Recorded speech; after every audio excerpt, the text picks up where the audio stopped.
हिंदी दिवस के शुभ अवसर पर और विदेश में जुड़ने वाले सभी हिंदी प्रेमियों को मेरी तथा भारत सरकार के विदेश मंत्रालय की ओर से हार्दिक शुभकामनाएं। मुझे इस बात की प्रसन्नता है कि हिंदी दिवस और हिंदी पखवाड़ा के अवसर पर हमारे मिशन, केंद्र समूह और शिक्षण संस्थाओं के साथ मिलकर व्यापक रूप से विभिन्न कार्यक्रम आयोजित कर रहे हैं, जिसमें हिंदी प्रेमियों ने बढ़ चढ़कर हिस्सा लिया है। हिंदी भाषा सरल है, सहज है, वैज्ञानिक है। जैसा बोलो वैसा लिखो और जैसा लिखो वैसा ही बोलो। इन्हीं खूबियों के कारण हिंदी आज भारत में सबसे अधिक बोले जाने वाली और समझे जाने वाली भाषा है। इस बात की खुशी है कि हिंदी भाषा अब विदेशों में भी बहुत अधिक लोकप्रिय हो रही है और वह भारत की कहीं ना कहीं पहचान बन चुकी है। वैश्विक मंचों पर माननीय प्रधानमंत्री जी द्वारा हिंदी में दिए गए भाषण अंतर्राष्ट्रीय स्तर पर हिंदी का कद बढ़ाने में कामयाब हुए हैं।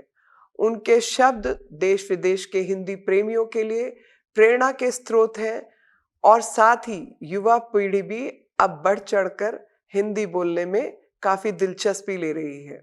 मुझे विश्वास है कि हम सब हिंदी को सरलतम रूप में अपनाएंगे और अपने कामकाज में दैनिक दिनचर्या की रोजमर्रा की भाषा की तरीके से इसको इस्तेमाल करेंगे और अधिक से अधिक इसका प्रयोग करेंगे।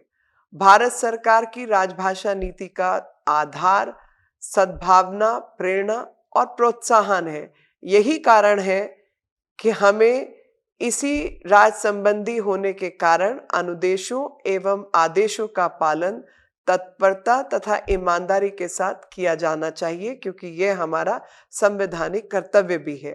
आइए हम सब इस अवसर पर संकल्प लें कि हम सब मिलकर राजभाषा हिंदी और अन्य भारतीय भाषाओं को माध्यम बनाते हुए सफलता के नए आयाम स्थापित करेंगे।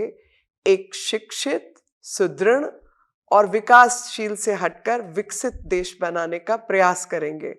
देश विदेश में रहने वाले हिंदी प्रेमियों से मुझे एक और गुजारिश करनी है, एक और बात मैं उनसे दरख्वास्त करना चाहती हूँ कि आप अपने बच्चों को हिंदी भाषा तथा अन्य देश की भाषाओं में बातचीत करने के लिए आगे बढ़ाएं और उनको शिक्षा दीक्षा भी इन भाषाओं की अवश्य दें, ताकि वह अपने संस्कारों से तथा भारत की संस्कृति से जुड़े रहें। एक बार फिर आज हिंदी दिवस के अवसर पर और हिंदी पखवाड़े के अवसर पर आप सबको बहुत बहुत शुभकामनाएं। जय हिंद, जय भारत।